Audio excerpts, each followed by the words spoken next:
ٹھیک ہے. ٹھیک ہے. اس کے بعد ابھی لاسٹ 2 سال پہلے 3 سال پہلے 2022 میں چائنا کے تعاون سے ایک سیٹلائٹ بھیجا, لیکن وہ لانچ چائنا سے ہوا, پاکستان سے نہیں ہوا. اور اس کا بڑا مذاق اڑایا گیا جب فواد چودھری نے کہا کہ 2022 میں ہم خلائی مشن کی طرف بڑھیں گے, تو اس کو مختلف ہمارے ہی لوگوں نے یا مخالفین پارٹیوں نے بڑا عجیب و غریب سے ٹویٹ کیے. تو یہ غلط بات ہے, اس سے انسان کا کانفیڈنس لوز ہو جاتا ہے. کیا سمجھتے ہیں؟ لیکن میں ایک بات نہیں, اس طرح کا کسی کو ٹیز کرنا, مذاق اڑانا یہ صحیح ہے؟ ہمارے ملک میں جس وجہ سے ہمارا جو اسپیس پروگرام کمپرومائز ہوا, اس کی بڑی وجہ ایک تو یہ ہے کہ جب تک یہ کام آپ کہہ سکتے ہیں ایک میکنزم کے ساتھ ہر چیز چلتی ہے نا, آپ نے وہاں پہ وہی جو پاکستان کے اندر ایک سٹائل ہے, ریٹائرڈ جنرل کو لگا دو ہیڈ, ریٹائرڈ جج کو لگا دو ہیڈ, ریٹائرڈ کوئی بھی ریٹائرڈ سرکاری آفیسر کو ہیڈ لگا دو, سوچے سمجھے بغیر کام کی نوعیت کے آپ کسی بھی ریٹائرڈ بندے کو سیاسی وابستگی یا کسی بھی وجہ سے آپ اس کو اس کا ہیڈ لگا دیتے ہیں.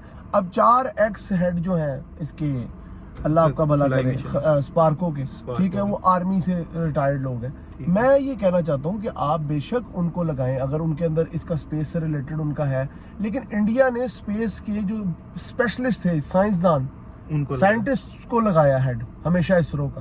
اور اسرو کا بجٹ ہمیں پتہ ہی نہیں اسپارکو کا بجٹ کہاں لگ رہا ہے. اسپارکو کی پچھلے 20 سال یا 30 سال میں کیا کنٹریبیوشن ہے پاکستان کے اندر؟ مجھے تو ایک سفید ہاتھی یہ ادارہ لگتا ہے جو کوئی کام نہیں کر رہا. جس طرح پاکستان میں اسٹیل مل بنی, ایک وقت میں بڑا واویلا ہوا, کچھ بھی نہیں بنا. اب یہ اس طرح کے کئی ادارے ہیں پاکستان میں, ٹھیک ہے.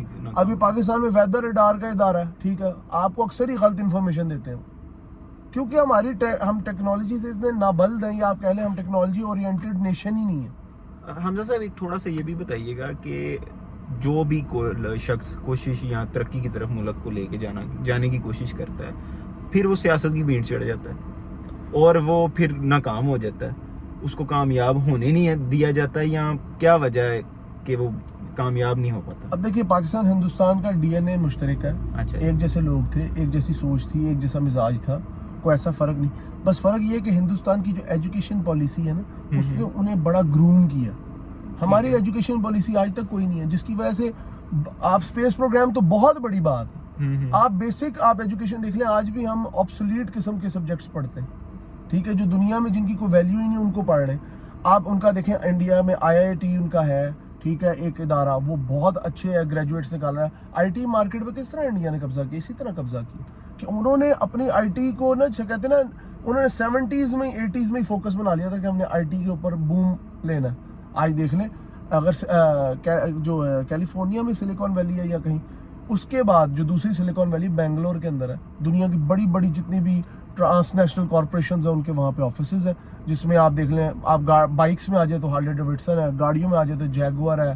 بس اب دیکھیں, اسپیس پروگرام سے انڈیا نے 615 کروڑ خرچہ, جو کہ میں کہتا ہوں کوئی خرچہ ہی نہیں ہے. حمزہ صاحب, ہم ان باتوں سے کب باہر نکلیں گے کہ کس نے عہدہ سنبھالنا ہے, کس نے عہدہ چھوڑنا ہے, یا کس سے عہدہ چھیننا ہے, جس کی وجہ, کیا یہ باتیں کی وجہ سے ہم ترقی نہیں کر پا رہے؟ نہیں, اس میں دیکھیں نا, ایک ایسی کوئی ایک کنسسٹنٹ پالیسی آنی چاہیے جس کے اندر آپ, وہ کبھی کوئی گورنمنٹ آئے, کوئی گورنمنٹ جائے, مارشل لا آئے, ڈکٹیٹرشپ آئے, جمہوریت آئے. آپ دیکھیں, کوئی بیوروکریٹ ہے, کوئی بھی سیاستدان ہے, سب کو یہی فکر ہے کہ کون سی حکومت آ رہی ہے اور کون سی جا رہی ہے. ہمارے ہاں دیکھیں انڈیا میں نا, کیا ہم صرف سیاست میں ہی رہ گئے ہیں؟ دیکھیں میری بات سنیں حرم, انڈیا میں نا انہوں نے اپنی گورنمنٹ کا تسلسل بنایا. ان کے ہاں گورنمنٹ نہ توڑتا ہے کوئی, تو پھر پالیسیوں کا تسلسل ہوتا ہے. کوئی بھی گورنمنٹ آ جائے, میں کہتا ہوں نواز شریف آ جائے, عمران خان, XYZ, کوئی بھی آ جائے, اگر اس کی پالیسیوں کا تسلسل رہے گا تو ملک ترقی کرے گا, ڈیفینیٹلی کرے گا. وہ کس طرح نہیں ہے تسلسل؟ وہ تو پھر یہی ہے کہ آپ یا تو جمہوریت پہ پکے آ جائیں, یا میرا ماننا آپ پھر آمریت پہ پکے آ جائیں, یا آپ کہیں جی کہ ڈکٹیٹرز ہمیں ترقی کرا سکتے ہیں, ٹھیک ہے, تو پکا ایک ڈکٹیٹر کو رکھ لیں 10-15 سال کے لیے. یا پھر آپ کہیں جی جمہوریت ہی بہترین انتقام جس طرح کہتے ہیں, تو جمہوریت کے پکے کوئی ایک بندے کو لیں, اسے ٹھیک ٹھاک ٹائم دے. یہاں پہ پیپلز پارٹی کی گورنمنٹ ہے, اس کا بھی 3 سال بعد پرائم منسٹر کسی نہ کسی وجہ سے جی اتار دیا جاتا ہے. جب تک پالیسیوں کا تسلسل نہیں ہوگا, ہم خلا چھوڑیں, ہم آسمان چھوڑیں, ہم زمین پہ بھی چلنے کے قابل ہیں. بالکل بالکل. اسی کے ساتھ میں آپ کے ساتھ بات تھوڑی سی کرنا چاہوں گا کہ جو اختتام, جو کنکلوژن ہے بات کا, وہ یہ ہے کہ کوشش کرنے سے انسان ناکام ہوتا ہے, اور ناکامی اس کی پہلی کامیابی ہوتی ہے کوشش کرنے والے کی. تو ہمارا ہی ایک شعر ہے، ہم جو بہت زیادہ بولتے ہیں کہ گرتے ہیں شاہ سواری میدان جنگ میں، وہ طفل کیا گرے گا جو گھٹنوں کے بل چلے.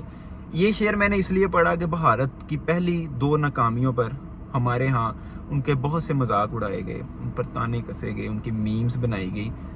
کم سے کم انہوں نے کوشش تو کی، اور کوشش کرنے والے ہی کامیاب ہوتے ہیں. آج دیکھ لیں چاند پہ انہوں نے، آپ کو پتہ ہے ساؤتھ میں وہ کیا کرنے گئے وہاں پہ، انہیں وہ کہہ رہے ہیں کہ پانی اور مل وہ سکتا ہے. جاپان کے ساتھ مل کر 2026 تک انہوں نے بہت زیادہ مزید ترقی کر جانی ہے. اب وہ سورج پر بھی اپنا وہ مشن بھیجنے کا سوچ رہے ہیں، کوشش بھی کر لیں اس گے. کی پتہ نہیں ریز کا کوئی اندازہ لگانا ہے میگنیٹیوڈ کا، مجھے اس کی ٹیکنیکلٹیز اتنی نہیں پتہ، لیکن یہ انہوں نے کہا ہے.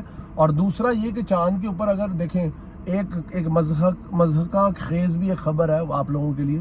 ہندوستان کی ہندو مہاسبھا پارٹی، جنہوں نے پہلے کہا تھا کرونا کا علاج گائے کے پیشاب میں، ان کے ایک لیڈر نے، جو کہ کہا جاتا ہے اپیرنٹلی مودی صاحب کے بہت قریب ہے، یہ میں ذرا مذاق بتا رہا ہوں، انہوں نے کہا ہے جی کہ چاند پہ انڈیا کی ملکیت کا دعویٰ کیا جائے اور ہندوازم کو ساؤتھ جو ہے چاند کا وہ ہندوستان کا حصہ بتایا جائے.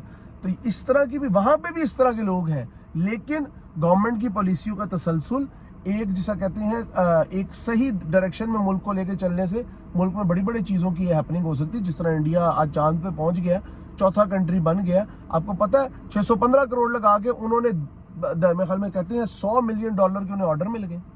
بالکل، ڈفرنٹ چیزوں کے انہوں نے ہالی ووڈ موویز سے بھی کم کا بجٹ ہے، باربی مووی سے، اس پہ $145 ملین ہے، ان کا صرف $75 ملین ہے. چائنا کے پہلے مشن سے کم بجٹ آیا ہے.